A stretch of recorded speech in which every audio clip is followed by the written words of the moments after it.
Les impacts des dérèglements climatiques sur la sécurité alimentaire et nutritionnelle sont hélas une dramatique évidence, et 600 millions de personnes supplémentaires risquent de souffrir de la faim à cause des dérèglements climatiques à l'horizon 2080, si rien ne change. Pourtant, les instances internationales favorisent plutôt des solutions à faible portée en termes de réduction de gaz à effet de serre. Production d'agrocarburants pour le transport, alliance pour le développement d'une agriculture intelligente face au climat. C'est ainsi que des fausses solutions telles que les OGM ou l'utilisation intensive des pesticides et engrais polluants pourraient se voir décerner le label « intelligent face au climat ».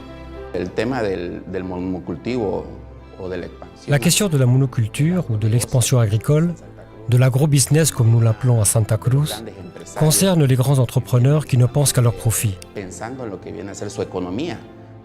sans prendre en compte le développement, le bien-être et la santé des citoyens qui vivent en Bolivie. Ils voudraient faire admettre aux paysans que c'est l'avenir et le modèle productif à suivre. Mais nous ne suivons pas ce modèle productif. Nous soutenons une agriculture qui respecte l'environnement, qui respecte la terre, qui souhaite effectuer des rotations de cultures pour ne pas épuiser les sols.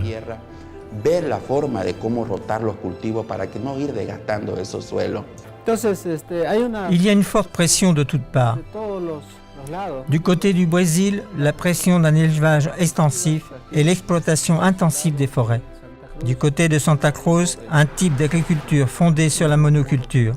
Ces modèles agricoles affaiblissent la fertilité des sols. Avant, il n'y avait pas de monoculture, il n'y avait que des systèmes agroforestiers à l'état naturel. La production était diversifiée, comme dans un supermarché. Il y avait de la papaye, des ananas, des oranges, de la canne à sucre, du manioc, du riz, suffisante pour faire vivre et entretenir l'économie de la famille.